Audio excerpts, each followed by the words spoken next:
Alhamdulillah wa syukurillah wa la hawla wa la quwata illa billah. Assalatu wassalamu ala rasulillah wa ala alihi wa sahbihi wa mawala. Bapak-bapak, ibu-ibu yang dirahmati oleh Allah Subhanahu wa taala. Alhamdulillah kita bisa bertemu lagi di masjid yang kita cintai ini, Masjid At-Taqwa, yang tentunya harapannya bisa menambahkan keimanan dan ketakwaan kita, tapi tidak semata-mata masuk masjid terus imannya bertambah, maka perlu satu sarana, yaitu menuntut ilmu. Makanya Nabi SAW mengatakan, "Man yuridillahu bihi khairan yufaqihu fiddin." Siapa yang Allah kehendaki baik, Allah inginkan dia menjadi baik, maka Allah akan pahamkan agama. Jadi asas kebaikan seorang hamba ketika imannya dan ketakwaannya bertambah, dan cara menambahnya adalah dengan bermajelis ilmu, sehingga ketika bertambah seorang hamba itu menjadi baik di mata Allah Subhanahu wa taala.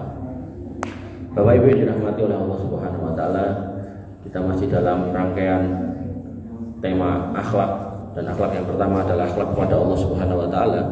Kita sampai di poin yang ke-6, yaitu akhlak kepada Allah, yaitu ikhlas. Allah Subhanahu wa taala menyampaikan dalam Quran surat Al-Bayyinah sebuah firman yang berbunyi, A'udzubillahi minasyaitonirrajim, wa ma umiru illa liya'budullaha mukhlishina lahuddin. Padahal mereka manusia itu tidak disuruh kecuali supaya menyembah Allah dengan memurnikan ketaatan kepadanya. Jadi kita itu diperintah untuk beribadah, wa ma khalaqtul jinna wal insa illa liya'budun. Dan ketika kemudian kita sudah beribadah, maka kita diminta untuk ikhlas lillahi ta'ala, tidak berharap dunia. Karena memang yang namanya dunia sekarang ini itu darul amal wala jaza, tempat untuk beramal dan tempat bukan untuk membalas. Jadi jenengan sholat itu piwalesnya mengkaitan akhirat, bukan sekarang. Dan akhirat itu adalah darul jaza wala amal, tempat untuk menerima balasan atas amal jenengan dan bukan untuk beramal. Makanya orang-orang yang sudah meninggal dan dia luput ketika di dunia untuk beribadah, menyia-nyiakan waktunya, maka mereka pun menyesal sampai mengatakan, Robbi laula akhortani ila ajalin qarib fa asaddaqa wa aqum minas sholihin. Ya, diperkenankan maka izinkan kami untuk balik ke dunia, untuk bersedekah dan menjadi orang-orang solih. Dan itu sudah nggak mungkin. Orang-orang yang sudah mati nggak mungkin akan dipulangkan lagi. Makanya kalau ada orang diberi PNI segala macam, itu nggak benar. Orang yang mati udah nggak ada urusannya dengan orang yang hidup. Dia ada di dalam kuburnya dan nggak akan urusan orang yang hidup. Bapak Ibu yang dirahmati oleh Allah Subhanahu wa taala. Matur nuwun, waalaikumsalam, jazakallahu khair. Dan Allah menyebutkan perwakilan dari ibadah dalam ayat ini, yaitu wa yuqimus shalah wa yutuz zakat. Jadi panjenengan diperintahkan untuk mendirikan sholat dan membayar zakat. Tentu semuanya akan diikhlas lillahi ta'ala.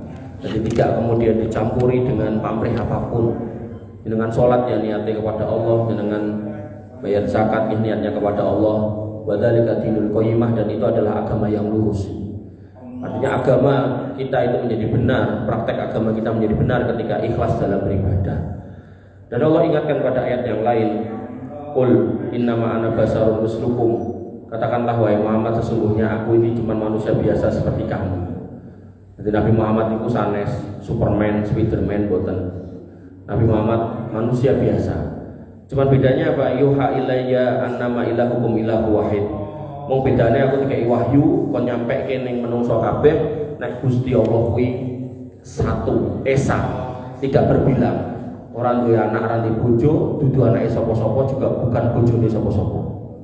Kemudian faman kana yarju liqa rabbi, terus sapa wong sing pengin mengko kepanggih ketemu kali Gusti Allah, Jadi kita orang beriman itu ketemunya bukan di dunia, tapi nanti di akhirat. Fal ya'mal amalan sholiha, mangkesang lajeng beramal yang soleh, wala yusrik bi ibadati rabbih ahada. Lajeng jangan pernah melakukan kesyirikan kepada Allah Subhanahu wa taala. Para ulama menafsirkan ayat ini, sebagian ulama mengatakan jangan berbuat riya atas amal yang sudah kita kerjakan. Dan amal soleh yang dimaksud ini adalah amal yang diajarkan oleh Nabi SAW. Jadi syarat amal diterima itu yang kalih. Yang pertama sesuai dengan ajaran Nabi, yang kedua kemudian ikhlas lillahi ta'ala. Kalau dua ini dikerjakan, maka amal ini diterima, dan ini bisa menjadi sebab kita masuk surga. Dan ketika kita sudah masuk surga, maka kita punya hak untuk ketemu Allah Subhanahu wa ta'ala. Jadi jelas sekali bahwasanya Allah meminta kita untuk kemudian beramal yang soleh dan kemudian ikhlas lillahi ta'ala.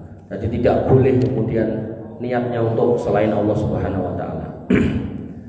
Kemudian dalam sebuah hadis Nabi SAW bersabda, innamal a'malu binniyat wa innamal likulli imri'in ma nawa. Setiap amal itu akan dilihat niatnya, dan setiap orang akan dibalas sesuai niatnya. Ketika kita niatnya sholat untuk dilihat orang, ya sudah, kita nggak dapat pahala. Tapi ketika kita sholat niatnya supaya Allah mengganjar kita pahala, ya Allah akan memberikan pahala. Kita sholat niatnya agar kemudian Allah selamatkan kita dari api neraka, maka Allah akan selamatkan kita dari api neraka. Ketika kita sholat niatnya agar kemudian Allah mengganjar kita dengan surga, maka insya Allah kita akan masuk surga. Maka Nabi mengingatkan, innamal a'malu binniyat wa innamal likulli imri'in ma nawa. Maka setiap amal tergantung niatnya, dan setiap orang akan diganjar sesuai niatnya. Orang yang haji niatnya bende teluk Pak Haji, Bu Haji, ya dia akan dipanggil Pak Haji dan Bu Haji, tapi dia nggak dapat pahala haji. Orang yang kemudian kurban dan dikenal karo masyarakat sebagai wong sing sugih, mampu, lomo dan seterusnya, maka akan dikenal dengan sebutan itu, tapi kemudian tidak dapat pahala apa-apa di sisi Allah Subhanahu wa taala. Maka pentingnya mengikhlaskan semua amal untuk Allah Subhanahu wa taala agar kemudian kita tidak gelo, tidak ketun gitu. Ning donya wis rekoso, ketoke bondo, ketoke tenaga, keringet segala macam, tapi sia-sia. Nggih. Artinya ketika kita kemudian mau berbuat apapun yang baik, maka pastikan lillahi ta'ala. Bapak Ibu yang dirahmati oleh Allah Subhanahu wa taala. Kemudian setiap orang akan dibangkitkan sesuai dengan niatnya. Dikisahkan dari Nabi SAW, beliau bersabda, yakhzu jaisul Ka'bah. Jadi dulu ada pasukan yang banyak, panjang, dan mereka menuju Ka'bah untuk menyerang Ka'bah. Fa idza kanu bi baida minal ardi yuhsafu. Dan ketika mereka sampai di satu daerah namanya Baida, mereka ditenggelamkan semua. Jadi pasukan sing dawa niku sing nyerang Ka'bah didelebke kabeh teng bumi. Kemudian bi awwalihim wa akhirihim, dari yang ujung paling depan sampai ujung paling belakang didelebke kabeh. Qalat, kemudian Aisyah radhiyallahu anha bertanya kepada Nabi SAW, qultu ya Rasulullah kaifa yuhsafu bi awwalihim wa akhirihim wa fihim aswaquhum wa man laisa minhum. Ya Rasul, pripun niku kok ngarep dhewe tekan mburi dhewe didelebke, sedangkan yang tengah-tengah niku sakjane enten piyai-piyai sing ora pengin nyerang Ka'bah. Mung delalah pasti lagi mlaku, dhek arep ning Ka'bah, arep ning Mekah, arep dodolan, delalah papasan karo pasukan kuwi terus melu mendelep. Niku pripun? Jadi orang yang kemudian pengen nyerang Ka'bah ini kan pasti elek toh. Nah, begitu kemudian didelepkan. Nah, ini kan pas lewat kan pasti ada orang-orang yang OTW ke Mekah juga, melu mendelep. Nah, ini gimana ya Rasul itu? Maka kata Nabi SAW, qala yuksafu bi awwalihim wa akhirihim. Ya tetap mendelep dari awal sampai akhirnya. Nek mereka sing arep dagang, orang niat pengen nyerang Ka'bah, ya tetap melu mendelep. Tsumma yub'asuna ala niyatihim. Tapi mengko dibangkitkan sesuai niatnya masing-masing. Sehingga ini menunjukkan bahwasanya orang-orang yang kumpul dengan ahli maksiat, hati-hati kalau kemudian Allah turunkan bala, Allah turunkan azab, kita selesai di situ. Walaupun begitu, kita nanti tetap akan ditanya amal kita pas terakhirnya kita mati bersama dengan orang-orang ahli maksiat. Makanya hati-hati, kita jangan sampai kemudian ketika ada sekumpulan orang yang berbuat maksiat terus kita melu nonton, melu nyempuyung, malah di daerah Jawa Timuran niku nek mantenan niku adate niku Yo kakunge yo nganggo kopiah, nganggo songkok, sing setri yo nganggo kudung, mejane jejer-jejer tapi suguhane bir gitu kan. Hati-hati gitu. Ketoke nekani kawinan ora melu nguyuh bire, tapi kalau Allah berkenan untuk ndelepke kabeh itu ya wassalam kita gitu. Maka kalau emang seperti itu model kawinannya ya mending ra teko pisan gitu. Lah kok aku diajeli karo wong kampung ora apa-apa gitu daripada mendelep gitu. Maka yang harus kita pahami bahwasanya hati-hati ketika kemudian bersama dengan sekumpulan orang-orang yang berbuat jahat, berbuat maksiat. Jangan sampai kemudian Allah turunkan azab jenengan ketut gitu. Padahal jenengan mungkin amalnya ya kurang, pengen ditambahi, sholatnya kurang, pengen digenepi, posone mungkin ya cek bolong-bolong, pengen dilengkapi, ya kok tiba-tiba dadak amal karo aneh-aneh akhirnya melu gitu. Bapak Ibu dirahmati oleh Allah Subhanahu wa taala, sehingga niat itu penting. Artinya kalau panjenengan bersama dengan orang-orang itu penting untuk kemudian menanamkan dalam diri jenengan kalau orang-orang itu orang salah gitu. Makanya Rasulullah mengatakan man ra'a minkum munkaran falyughayyirhu bi yadihi. Sapa wong sing ndelok kemaksiatan iso ngrubah tangane rubahane nggo tanganmu.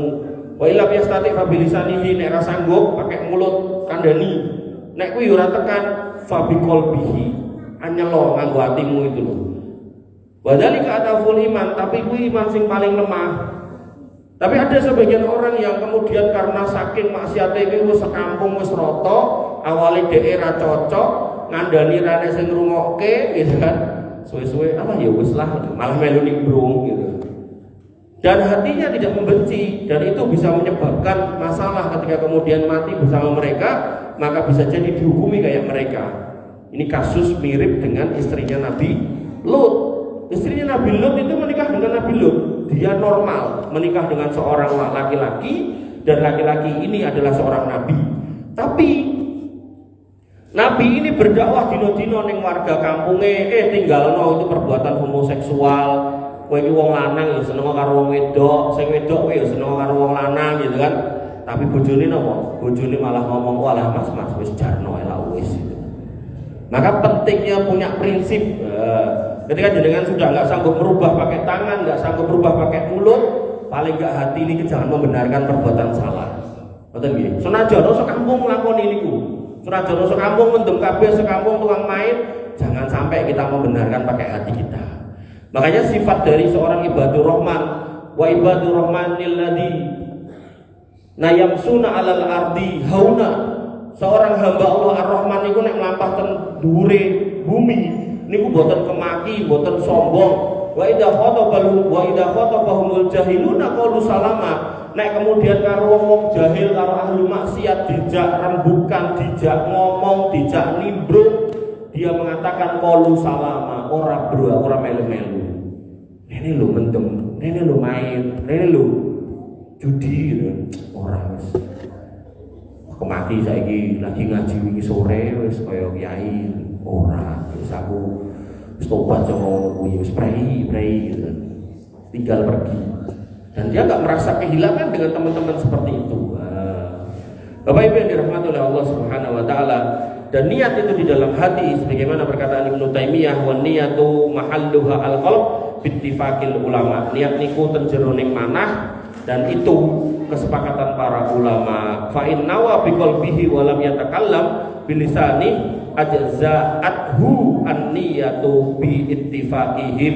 Maka sapa wong sing ning krentek ati sudah terdetik nek dhek arep salat walaupun orang dadak ngomong usolli maka tetap dinilai salat. Makanya niat itu enggak harus selalu diucapkan. Ngoten ya. Kemudian niat juga menjadi penentu sebuah amal sebagaimana perkataan Anas bin Malik, "Man talabal ilma liyujaziya bihil ulama aw liyumariya bihis sufaha aw yasrifa bihi wujuhan nas ilaihi adkhalahu Allahu nar." Niki kula niki. Barang siapa yang kemudian menuntut ilmune akeh, gelare dawa, ning dia melakukan itu mau pengen disebut ulama, pengen disebut ustaz, pengen disebut kiai, pengen disebut wong alim, niate wong niku, atau niate pengen dinggo debat karo wong liya ben ketok menangan, ben ora enek sing ngalahke, atau ben dianggap wong hebat.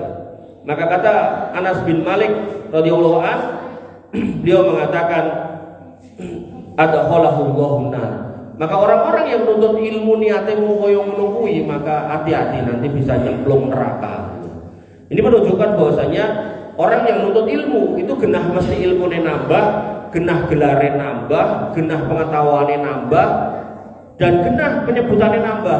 Tapi jangan sampai dijadikan sebab nuntut ilmu hanya untuk itu, Jadi jangan sampai kemudian wah aku harus ngaji, harus pengen, terus yang orang ngaji dianggap wong paling elek sekampung, terus dia paling bagus, paling baik, boten gitu. Artinya kita ngaji itu untuk memperbaiki diri kita.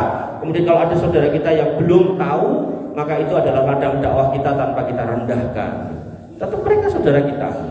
Bapak Ibu yang dirahmati oleh Allah Subhanahu wa taala.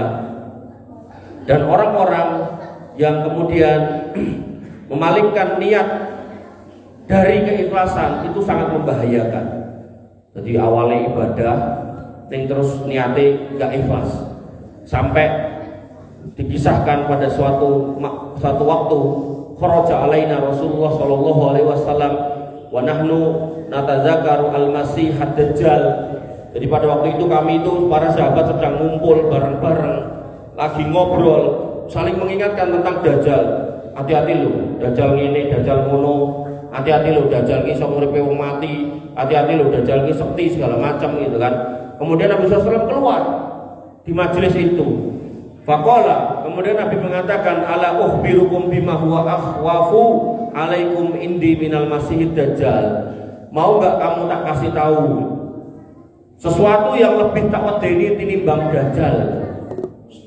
Rame dewi. Ceramah ini. Ambil kursi itu. Diem kok. Takon mulai.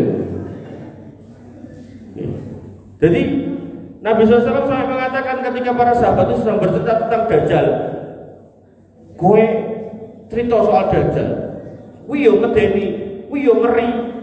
Wong iso nguripe wong mati, iso nekake udan, iso marekke wong lara segala macam penyakit. Wong mati iso digugah tangi gitu kan.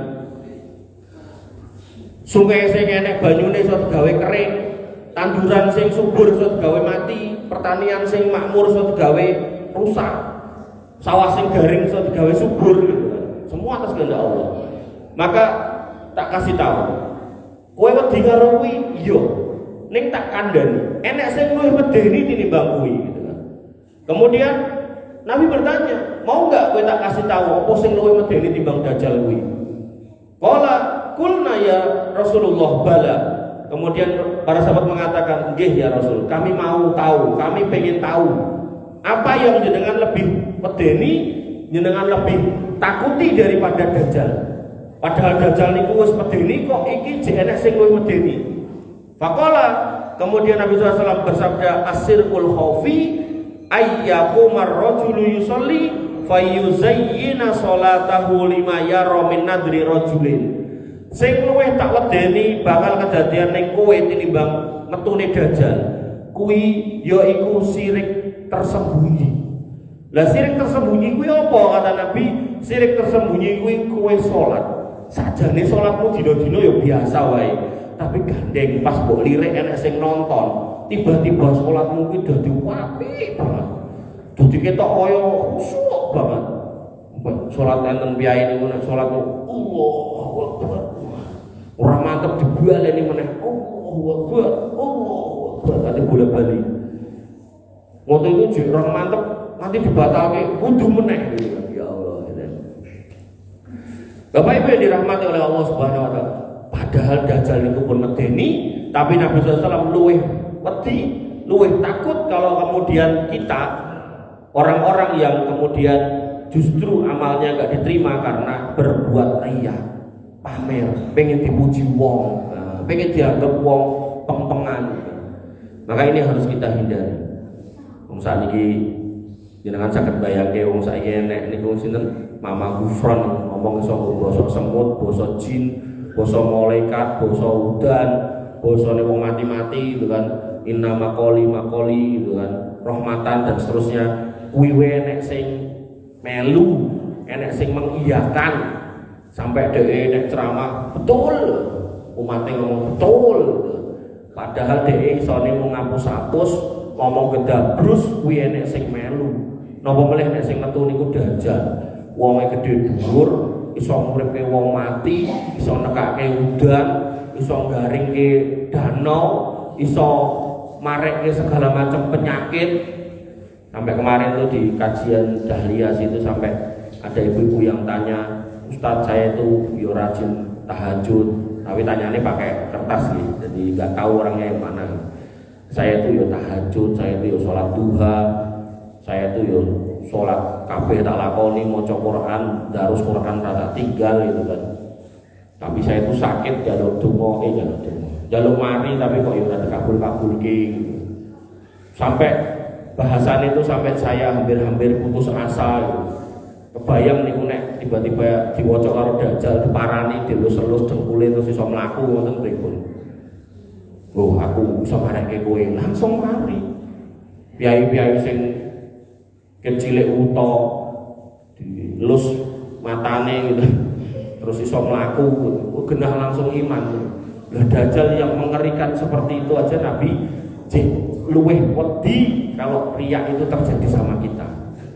Artinya kita itu hari ini ngapunten nggih, kita itu hari ini meremehkan soal urusan niki ati niki dan kita seolah-olah lebih takut dari dajal, padahal Nabi orang yang paling benar, orang yang paling baik luweh takut pada riya daripada kepada dajal. Kenapa? Dajal niku ketok genah wong boten setan niku saged didudik kowe iki dajal. Tapi nek riya itu nggak bisa.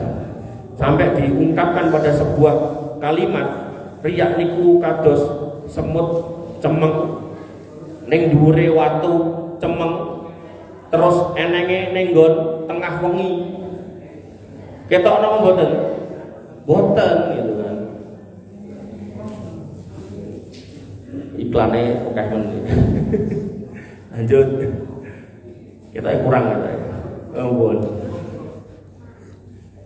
Ya, jadi riya itu sampai diibaratkan kayak semut hitam di atas batu hitam, terus ada di tengah malam. Wah ketok. Wong niki karpet abang nek semut ireng cilik lewat panjenengan boten saged diteni, rapati ketok nomene pun sepuh. Nggak boleh niku di atas batu hitam di tengah malam. Makanya hati-hati Pak Bu. Makanya saya kalau ada waktu misal kajian mau berakhir masih ada 5-10 menit, saya tutup dengan doa. Itu biasanya terakhir ya, Allahumma inni a'udzubika minar riya. Saya ucapkan itu, ya Allah kami berlindung dari riya. Karena itu perkara yang nggak bisa disepelekan. Ya, hati-hati. Bapak Ibu yang dirahmati oleh Allah Subhanahu Wa Taala. Dan urusan hati ini adalah perkara yang besar. Sampai para sahabat itu memiliki ketulusan, keimanan, keikhlasan yang sangat besar. Saking besarnya keimanan mereka yang ada di dalam hati mereka sampai Nabi SAW mengatakan, la tasubbu ashabi falau anna ahadikum anfaqa misla uhudin dahaban ma balagha muddan ahadihim wala nasifahu. Jangan kamu telah sahabatku, jangan kamu hina sahabatku. Jadi sahabat Nabi SAW itu adalah orang yang ketemu Nabi dan mereka dalam posisi beriman. Jangan pernah kamu celah sahabatku, kata Nabi. Karena sekiranya kamu punya emas segede gunung Uhud, mbok infake dibandingke infake sahabatku sing cuman semene, satu mut itu satu cowokan ngeten iki. Kuwi infakmu rene apa-apane tinimbang infake sahabatku. Ini menunjukkan keikhlasan itu memegang peranan penting. Senajan wong ra duwe, posisi ra duwe, isone tuku wedhus rego murah, bahkan sebagian orang ngelokke kuwi dudu wedhus ning cempe, tapi dia hakul yakin umure wis mencapai syarat kan minimal 6 bulan toh gitu. Duwene yo kuwi dan dia lakukan dengan penuh keikhlasan, ketakwaan, dan memang yo duwene mung kuwi. Niku insyaallah pahalane luwih apik timbang wong sing kurban sapi gede dhewean sak ton tapi mung pengen disebut-sebut sama orang. Ngoten. Makanya ketika kemudian panjenengan saya selalu contohkan duit 5.000 jenengan infake 2.000. Itu ganjarane luwih gede timbang wong duit 100 juta infake 5 juta. Saestu. Jenengan didit 5.000, diinfake 2.000. Niku pirang persen? 40%. Tapi wong didit 1 juta diinfake 5 juta niku mung 5%. Dadi sing ra duwe mau pahalane luwih gedhe timbang wong sugih. Makane jadi wong lomo itu jangan nunda nanti. Kadang-kadang wong infak kok 5.000 kok infak terus piye gitu. Justru dilatih sejak situ. Karena nanti nek dari mulai 5.000 wis sugih ngetokke infak. Insya Allah nanti didit 1 miliar yo wegah ya kan. Karena itu bukan sesuatu yang mudah untuk dilakukan nek boten latihan. Dan mumpung ngapunten, mumpung misal jenengan duwene ya tenan 5.000, mumpung duwene 5.000 ngetokke 2.000 niku pahalane luwih gedhe timbang mengko nek ngenteni didit 1 miliar. Lagian yo kapan duwene yo ora ngerti gitu kan. Mumpung duwene 5.000 ngoten lho, toke wae 2.000 gitu kan. Ngoten. Bapak Ibu yang dirahmati oleh Allah Subhanahu wa taala, hati ya penting sekali, ikhlas itu penting sekali. Kemudian Nabi SAW bersabda tentang orang-orang yang dia itu biasa beramal baik, tapi pada suatu ketika orang tekan nih nglakoni niku goro-goro sakit. Nabi mengatakan idza maradul abdu aw safara kutiba lahu misla ma kanat ya'malu muqiman sahihan. Orang-orang yang waktu sehat, waktu sempat selalu beramal yang baik, kok tiba-tiba suatu ketika sakit gak sempat melakukan amal yang biasa rutin dia kerjakan, atau dia sedang safar, maka dalam posisi sakit atau safar itu tetap tertulis pahala dia lagi melakoni amal niku.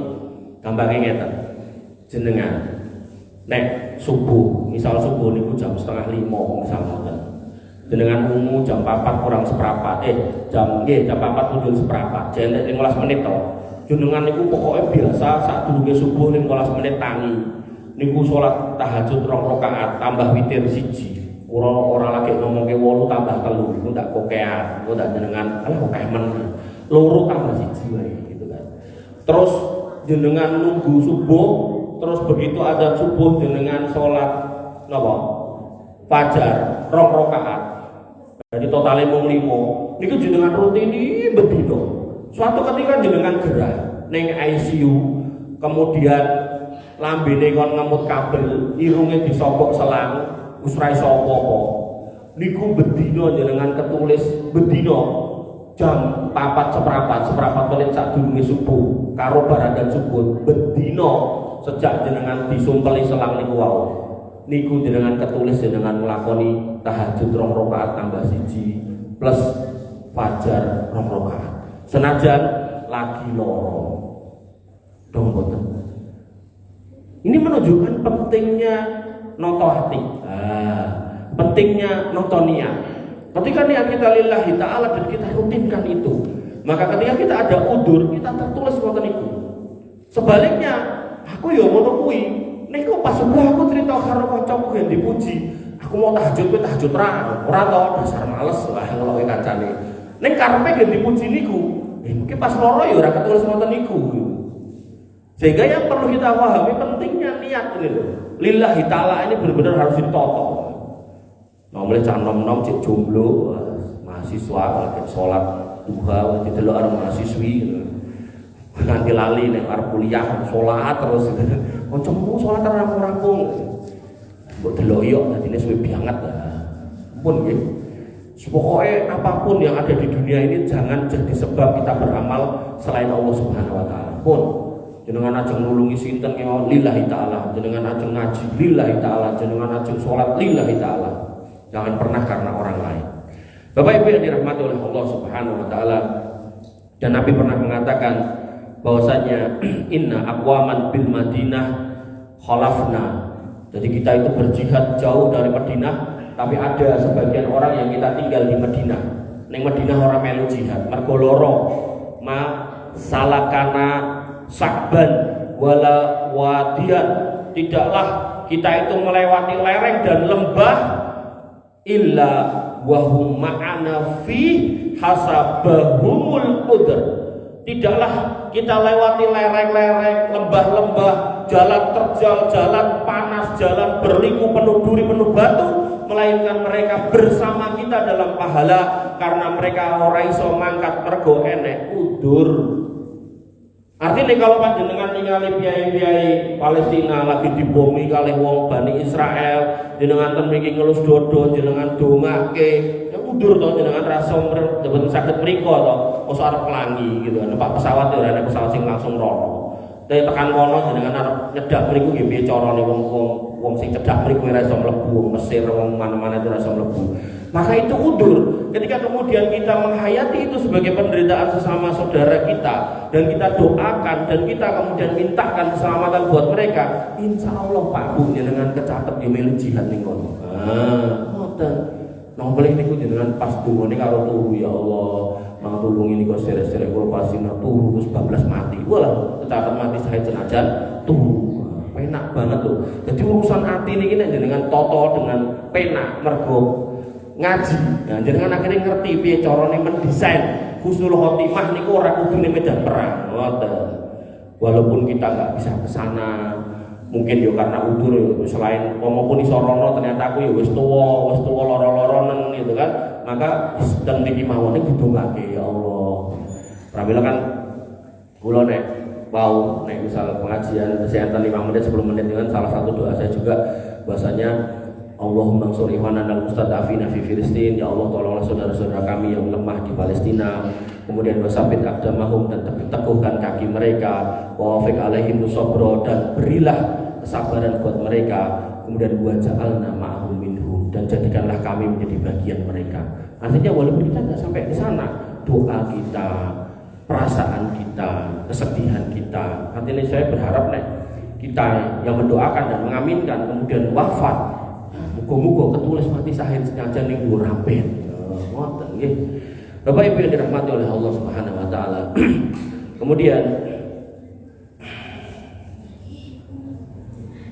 dalam sebuah hadis Nabi SAW mengatakan tentang orang-orang yang beramal tidak dengan mencontoh Nabi SAW dan juga tidak ikhlas. Maka Nabi mengatakan man ahdasa fi amrina ma laisa minhu fahuwa raddun. Siapa yang kemudian beramal ibadah tapi orang tahu tak contohke, orang tahu tak ajari, maka dia ibadahnya menjadi tertolak. Ini menunjukkan bahwasannya seorang muslim ketika mau beribadah itu perlu ngecek ibadahku ki nek contohnya apa ora. Jadi jenengan nek ajeng ngamalke kan sok-sok enten kiai atau enten habib tertentu tak ijazahke ning kowe kabeh wirid sing tak entuke saka guruku terus saka guruku meneh nek mbok lakoni utangmu bakal lunas, nek mbok lakoni sing ra jodoh bakal ndang entuk jodoh, nek mbok lakoni engko bakalan diampuni dosane 80 tahun lan wah macam-macam. Nah, maka kalau jenengan mau ngamalke itu, maka pastikan itu datang dari Nabi SAW. Jangan sampai jenengan ngamalkan itu sedangkan itu enggak pernah diajarkan Nabi SAW, maka itu sama halnya dengan jenengan beramal dengan tidak ikhlas. Dan Nabi mengingatkan bahwasanya man ahdasa fi amrina hada malaisa lahu illa fahuwa raddun. Maka dia tidak akan mendapatkan apa-apa kecuali amal yang tertolak gitu. Maka pentingnya ikhlas yang diiringi dengan mengikuti sunnah. Makanya pentingnya ngaji ini agar jenengan tahu jane amal dalam Islam itu apa wae to. Contoh gampang ngeten, kurban niki sok nggih pun kula sampai ngeten niki. Kurban niku Nabi ngajari nek mboten ngangge sapi, unta, wedhus. Bilane namung telu niku. Sapi bisa dikiaskan menjadi kebo, papat berarti ya. Maka orang-orang sing sugih, umpama sugih tenan pengen kurban nganggo jaran, nggih mboten kanggo. Napa meneh saking sugih aku ora mau jaran pengen belah gajah, ya tambah ra kanggo gitu. Sama halnya dengan akikah. Akikah Nabi nyontoni ngangge wedhus. Mentang-mentang sugih pengen belah sapi dhewe dienggo anake, mboten angsal. Sehingga ketika kita pengen dapat pahala selain ikhlas juga diperlukan ngikuti contoh dari Nabi SAW. Nek tenan pengen beleh sapi karena akikah, maka tetap dengan beleh wedhus siji nek anake wedok, napa kalih nek anake lanang. Nah, lagi tambahi beleh sapi monggo. Ngoten. Jadi sapi ini dienggo makan-makan sekampung gen roto, nek wedhus siji napa loro lak sak kelurahan boten roto. Nah, monggo tapi wedhus itu diblese, ikuti sunase lagi ditambahi sapi. Monggo nek emang gadah. Ngoten. Bapak Ibu yang dirahmati oleh Allah Subhanahu wa taala, dan bab ikhlas ini ketika kita membuka kitab fikih itu dalam semua bab itu selalu dimasukkan dalam syarat amal. Tentang bab napa wudu, dia diminta untuk kemudian niat di sini maksudnya niat dengan ikhlas, sholat juga niat dengan ikhlas, puasa juga niat dengan ikhlas, haji umroh juga niat dengan ikhlas, jihad niat dengan ikhlas, zakat juga niat dengan ikhlas. Semua bab memasukkan tentang urusan ikhlas ini. Dan kemudian Allah mengingatkan jangan sampai kita beramal karena urusan dunia. Jadi kemarin saya ngisi kajian mahasiswa Karanganyar Beko dan mahasiswa UIN yang bertanya gimana hukumnya orang yang beramal niatnya ben dibales ning donya, sedekah ben sugih, salat duha ben dicukupi kebutuhane karo Gusti Allah, zakat ben duitnya tambah akeh dan seterusnya gitu kan. Maka Allah ingatkan dalam Quran surat Hud ayat 15 sampai 16, "Man kana yuridul hayatad dunya wa zinataha nuwaffi ilaihim a'malahum fiha wa hum fiha la yubkhasun." Sapa wong yang kemudian menghendaki kehidupan dunia dan perhiasannya, maka akan kami berikan kepada mereka balasan pekerjaan mereka di dunia dengan sempurna dan di dunia tidak akan dirugikan. Jadi orang-orang non-muslim, orang-orang Islam yang kemudian beramal ben diwales ning donya, sedekah ben sugih, maka Allah enggak akan merugikan mereka. Dikei sugih, dicukupi bahkan leluwihan. Makanya orang-orang kafir itu kan bikin yayasan ini, yayasan itu, nulungi wong Afrika, nulungi wong Asia, nulungi menyelamatkan orang-orang yang terlibat atau korban trafficking dan seterusnya. Maka Allah balas perusahaannya tambah gede. Yang jenenge Bill Gates itu perusahaannya tambah gede. Yang jenenge Elon Musk perusahaannya tambah gede. Yang jenenge Donald Trump perusahaannya tambah gede. Dia nolongi orang-orang susah semua tambah gede, dibalas sama Gusti Allah dan gak akan dirugikan. Tapi apa sebaliknya? Ulaikal ladzina laisa lahum fil akhirah illan nar. Tapi gandeng kabeh balesan tadi mbok jaluk ning donya, dikeke kabeh ning akhirat panjenengan boten entuk apa-apa kejaba neraka, wa habita ma sana'u fiha wa batilu ma kanu ya'malun. Maka kemudian akan kami hapus semua amal baikmu sing kudune kowe entuk balesan, wa batilu ma kanu ya'malun, dan sia-sialah apa yang mereka kerjakan. Maka ketika kemudian kita membaca hadis, kalau kita silaturahmi, maka Allah akan panjangkan umur kita dan akan perbanyak rezeki kita. Niku wis genah bakal dikei ngoten niku. Ora usah jenengan napa istilahé? Ora usah jenengan pal, ora usah jenengan pastikan kudu. Ketika Allah kemudian berjanji wong sing sedekah bakal dibalekke 10 tekaning 700 kali lipat, maka ora usah jenengan pal nek kudu semono, karena Allah lebih tahu kita itu termasuk hamba yang sanggup nampa balikan 10 apa 100 apa 700. Karena nanti nek dibalekke 700 kabeh wa malahu min khalaq, di akhirat kita enggak dapat apa-apa, kan eman-eman. Makanya saya pernah katakan, saya itu kalau kemudian mengeluarkan sedekah atau apalah namanya kayak gitu, itu biasanya Allah balikkan itu ke saya itu 10 sampai 20 kali lipat. Apakah saya marah loh? Jenengan janji 700 kali lipat. Sing 600 swidak pundi ya Allah? Boten.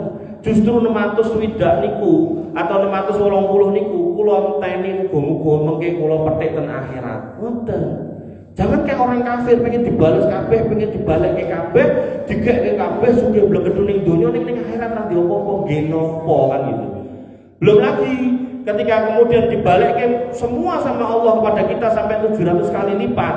Misal Mas Rono infak 100.000 terus dibalik karo Gusti Allah 70 yuta, pik 770 yuta to. Terus bar kuwi disikuk sak yuta, diinfake meneh, dibalikke 700 yuta. Bar niku dijikuk meneh pira? 10 yuta, diinfake meneh, dibalikke karo Gusti Allah 70 miliar. Kira-kira Mas Rono jikrine apa ora?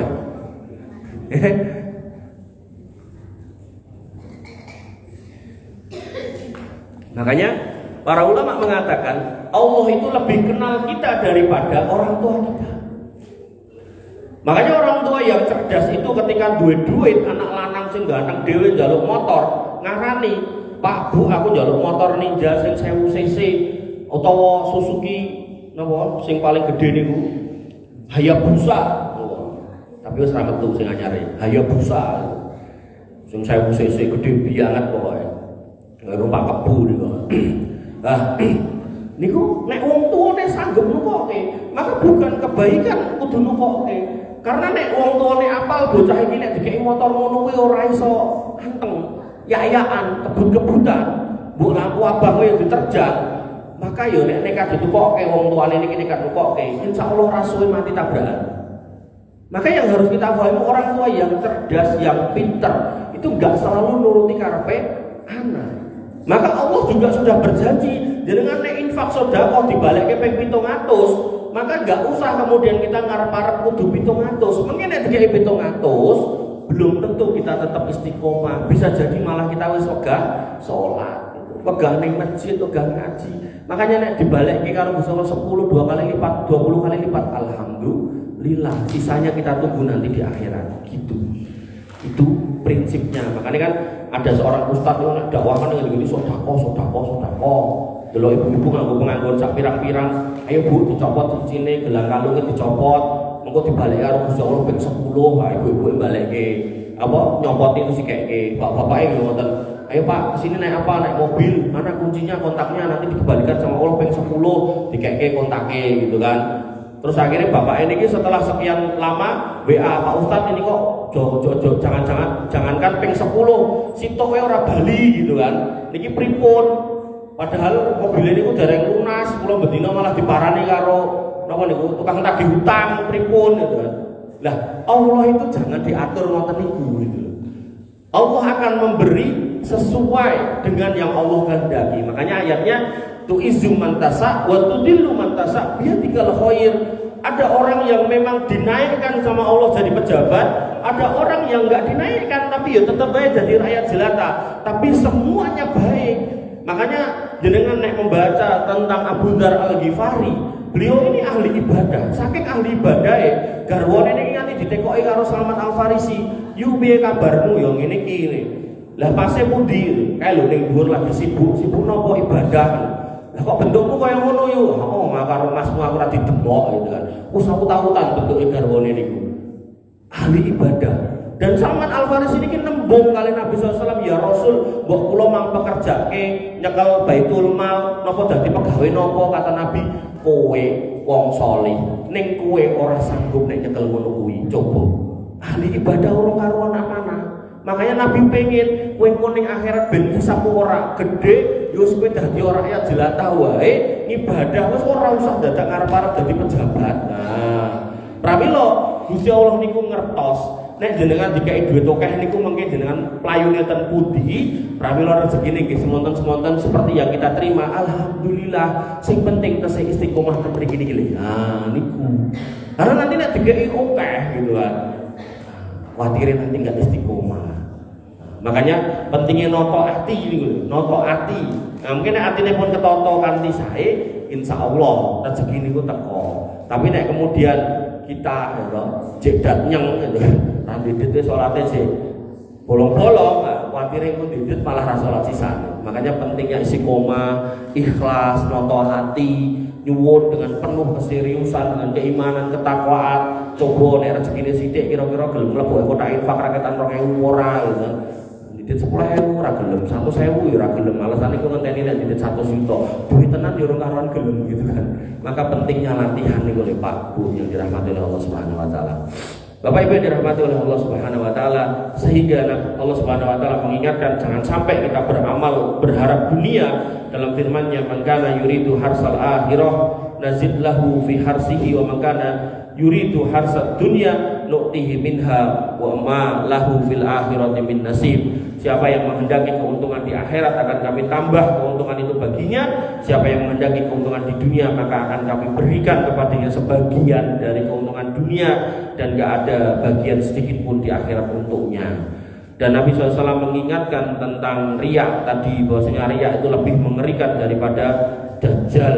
Dan kemudian dalam sebuah hadis qudsi, Allah kemudian akan mendatangkan orang-orang yang dulu beribadah untuk selain Allah. Qala Allah tabaraka wa ta'ala, Allah berfirman kepada manusia ketika manusia itu dikumpulkan, ada yang kemudian beribadah untuk Tuhan-Tuhan selain Allah, ada yang beribadah untuk dipuji menungso, maka ditekake kabeh itu.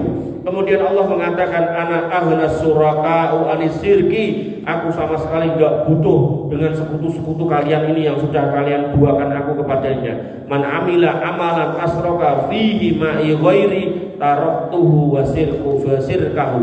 Siapa yang dulu beramal niate orang gua aku ning niate nggo sing liya, apa kuwi reca, apa kuwi Tuhan yang lain, apakah itu danyang, apakah itu setan demit, apa kuwi menungso, maka hari ini kowe karo dhek tak tinggalke, ora tak tulung, ora tak slametke, ora tak ewangi, akhirat gonaku, hati-hati, akhirat gonaku, maliki yaumiddin. Nah, kalau kita kalau baca maliki yaumiddin itu kita harus menghayati hari kiamat itu punya Allah, akhirat itu punya Allah. Kalau kemudian kita di dunia beramal untuk manusia, niku mengke ditekake lho, kowe lho le salat gara-gara kancamu enek wis sregep ora enek males gara-gara didelok kancamu. Saiki kowe karo kancamu meh ngopo gitu kan. Akhirat gonaku kata Gusti Allah. Maka hati-hati. Bapak Ibu yang dirahmati oleh Allah Subhanahu wa taala, sehingga pentingnya dari awal kita nata niat, di tengah kita nata niat, dan di akhir kita nata niat. Ini yang disebut dengan istiqomah, sampai Nabi mengingatkan innamal a'malu bi khawatimiha. Dan awal dari sebuah amal juga dilihat, maka sesungguhnya akhir dari sebuah amal juga dilihat. Oh, awali wong nakal, mertobat, alhamdulillah. Istiqomah sampai mati jadi wong apik, alhamdulillah. Awalnya ustaz, tengah-tengahnya nakal, mati nakal, naudzubillah gitu kan. Awalnya wong nakal jadi ustaz, sampai mati jadi wong apik, alhamdulillah. Niki Fudel bin Iyad. Awalnya gali Pak, perampok, nggak ada wong lewat dibegal, tapi kemudian tobat jadi ulama sampai meninggal, alhamdulillah. Maka yang harus kita pahami, apapun kita masa lalu itu, kita dulu sebagai apapun, dosa kita sebanyak apapun, wis kita tobati, kita lereni. Napa melih jenengan pun sepuh, nah, maka gak suwe din dunya niku insyaallah mengke tiba titi wajine, maka pastikan kita mengakhiri hidup kanthi husnul khotimah. Wabillahi cekap semanten pas niki pas telas materi ini yang bisa saya sampaikan, kurang lebihnya saya mohon maaf. Alhamdulillah, subhanakallahumma wa bihamdika, asyhadu an la ilaha illa anta, astaghfiruka